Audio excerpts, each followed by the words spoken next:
violences faites sur les enfants, et en particulier, n'est-ce pas, les violences sexuelles. Pour cela, nous avons vu que nous enregistrons beaucoup de cas de mariage d'enfants, mais aussi beaucoup de cas de grossesse d'enfants. Et les cas de viol aussi, voilà, nous en rencontrons assez souvent. Donc, c'est dire qu'aujourd'hui, la situation, n'est-ce pas, est très alarmante sur ce côté-là. Pour ce qui concerne les grossesses, les mariages d'abord, il y a en tout cas des efforts qui sont en train d'être faits. Je pense que rien que cette année même, on a eu à annuler à travers, n'est-ce pas, le préfet du département qui est le président du CDPE. Donc, à annuler, je pense, jusqu'à 2 mariages dans la commune de Boudon. Donc, c'est en collaboration avec la gendarmerie. Voilà, donc maintenant, dans la zone aussi, à l'intérieur du département, nous travaillons en collaboration avec les sous-préfets qui sont aussi les présidents des comités de suivi de protection des enfants. Là aussi, lorsque des cas nous sont signalés, nous leur contactons et en rapportant avec eux, nous parvenons quand même à éviter certaines situations. Donc, une fois aussi avec le sous-préfet de Dibala, nous avons réussi à empêcher, je dirais, c'était des empêchements, on a empêché, n'est-ce pas, que des mariages d'enfants, n'est-ce pas, se déroulent. Et pour cela, ce que nous demandons aux populations, c'est quoi? C'est de signaler ces cas. Parce qu'en réalité, c'est des mariages qui, à l'avenir, n'est-ce pas, sont très nocifs, n'est-ce pas, pour ces enfants. Donc, c'est la raison pour laquelle, lorsqu'il y a une situation pareille, ce que nous conseillons aux populations, c'est de faire, n'est-ce pas, ce travail de signalement, n'est-ce pas. Donc, quand ils font le signalement, nous, on prend toutes les dispositions nécessaires pour pouvoir faire le travail et empêcher que ces enfants, n'est-ce pas, puissent tomber dans ce coup. Il y a aussi le cas des grossesses précoces. On a enregistré beaucoup de cas dans la zone. Donc, l'année dernière, nous avons eu à enregistrer beaucoup de cas. Rien que les cas qui nous ont été déclarés, c'est une soixantaine. Donc, dans la soixantaine, nous avons eu à prendre en charge une très bonne partie, parce que souvent, c'est des enfants de l'école élémentaire et du collège, donc leur âge tourne autour de 12, 13, 14. Voilà, 12, 13, 14. Donc, c'est des enfants qui ont besoin d'un suivi particulier, et c'est la raison pour laquelle, pour la plupart d'entre elles, on les met en placement lorsqu'on détecte les cas. Voilà, après un suivi, voilà, on contacte le CPA, qui est un centre mis en place par l'État du Sénégal, le centre de premier appui, et qui dépend du ministère de la Justice, il est basé à Ziguinchor. Donc là, ils nous prennent nos cas, qu'ils gèrent, voilà. Et c'est l'État qui prend pratiquement tout en charge. Et une fois l'enfant arrivé à terme, cet enfant est conduit au centre Koulimaro, voilà, ou bien d'autres centres, voilà, qui sont là-bas, mais notre principal partenaire, c'est Koulimaro.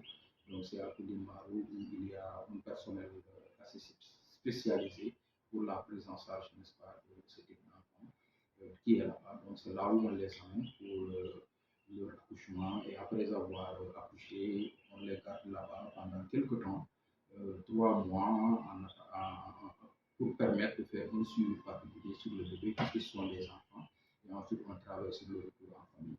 L'année dernière, voilà, une bonne trentaine a été reçue à Ziguinchor. Et d'ailleurs, souvent, ils se moquent de nous pour nous dire qu'on fait partie du grenier, en tout cas, qui alimente ces centres CPA et de Maro à Ziguinchor.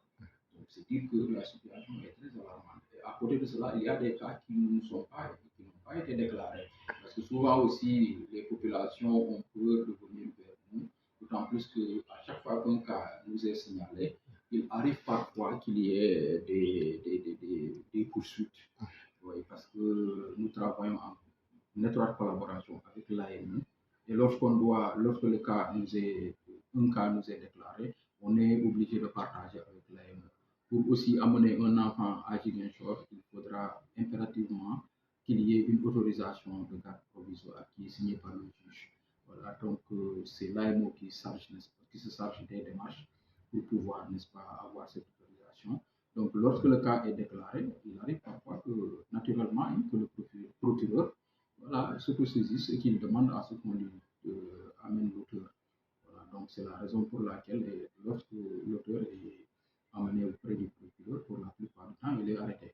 Donc, c'est ce qui fait que souvent, les parents ont peur de venir vers nous, Mais nous pensons qu'il faudra surtout travailler sur l'intérêt supérieur de l'enfant. L'intérêt supérieur de l'enfant, c'est quoi? C'est lorsque l'enfant est dans des difficultés, voilà, qu'on essaie de tout faire pour sauver cet enfant. Parce qu'un enfant qui tombe enceinte, donc c'est comme si c'était deux enfants qui étaient affectés au même moment. Donc, si on ne joue pas sur l'intérêt supérieur de ces enfants, en voulant épargner l'auteur de la prison, voilà, donc vous voyez ce que ça fait. Donc, ce qui fait que beaucoup de parents ne peuvent pas devenir chez nous. Donc, de là, il y a beaucoup de cas aussi qui sont enregistrés dans les communautés que nous, on n'est pas informés. Mais pour les cas dont on a été informé, comme je l'ai dit, hein, c'est une soixantaine. Cette année aussi, à partir de 2023 jusqu'à ce jour, je pense que nous avons déjà dépassé la trentaine d'enfants qui ont été signalés ici. Et dans cette trentaine, il y a eu des enfants qu'on a pris en charge, d'autres ont été transférés à Ziguinchor, qui ont déjà même accouché. D'ailleurs, rien que la semaine passée, j'ai changé, n'est-ce pas, avec la responsable du centre Koudimaro, qui m'avait demandé à ce qu'on essaie de voir comment organiser le retour en famille des enfants que nous avons emmenés là-bas, d'autant plus que la demande est très forte dans la zone, parce que c'est le seul centre, n'est-ce pas, qui couvre pratiquement toute la région de Ziguinchor, mais aussi la région de Sédhiou et la région de Kolda. Donc, pour dire que la situation, vraiment, elle est très alarmante. Donc, il faudrait que les parents vraiment prennent leurs responsabilités dans l'éducation des enfants. Nous avons constaté qu'il y a beaucoup de cas vraiment qui pouvaient être évités. Mais vu aussi, voilà, le comportement des enfants, le comportement de certains parents, voilà, la manière dont ces enfants vivent, voilà, leur train de vie, tout cela sont des facteurs qui favorisent, n'est-ce pas, le fait que ces cas de violence sur les enfants se multiplient. Ok. Dans le travail, on évite souvent de stigmatiser, on évite aussi on travaille dans la confidentialité. Mais parfois, il est bon d'attirer l'attention des parents. C'est vrai, on a une déficiente mentale, n'est-ce pas, d'environ, qui n'a même pas 14 ans, qui est enceinte. Mais on le dit, c'est pour que les parents comprennent que la situation est grave. Si les déficiences mentales ne sont pas épargnées, c'est dire que c'est catastrophique. Mais on ne dira pas où c'est. C'est dans, en tout cas, le département de Ziguinchor, le département de Goudon, autant pour moi, c'est dans le département de Goudon. Voilà, donc nous sommes en train de travailler pour voir quel accompagnement il faudra, n'est-ce pas, faire pour cette personne voilà, qui est en état de grossesse. Donc, rien que la semaine passée, j'étais à Ziguinchor pour échanger avec les responsables du centre du premier accueil, donc je dis du CPA. Donc, par rapport à ce cas, parce que là, il faudrait vraiment une prise en charge d'urgence. Là, eux aussi, ils ont avec eux des enfants. Voilà, donc la structure n'est pas, voilà, n'a pas les moyens de pouvoir, n'est-ce pas, s'occuper de la déficiente mentale. En tout cas, ça risque de leur créer en tout cas d'autres complications. Donc, c'est la raison pour laquelle, pour le moment, ce que nous avons décidé, c'est de voir avec le CDTE comment on pourrait accompagner, n'est-ce pas, la famille à pouvoir prendre en charge, n'est-ce pas, cet enfant pour qu'il n'y ait pas de problème. Maintenant, lorsqu'elle sera vers le terme, c'est-à-dire vers son 7e, 8e mois, on essaiera de négocier avec les partenaires qui sont à Ziguinchor pour qu'on puisse la transférer là-bas afin qu'elle puisse bénéficier quand même d'une prise en charge qui la permettra d'accoucher avec moins de danger. Voilà, donc là, c'est des cas vraiment que nous avons. Donc nous avons eu même à traiter aussi le cas d'une sourd-muette donc, qui n'avait pas aussi 14 ans, elle aussi, elle avait été enceinte. Présentement, elle a accouché. Nous l'avons amenée à Ziguinchor. C'était un peu compliqué, mais quand même, on a pu la transférer à Ziguinchor. Elle a été bien prise en charge. Elle a accouché dans de très bonnes conditions. Et actuellement, on est en train de s'affairer pour son retour en famille.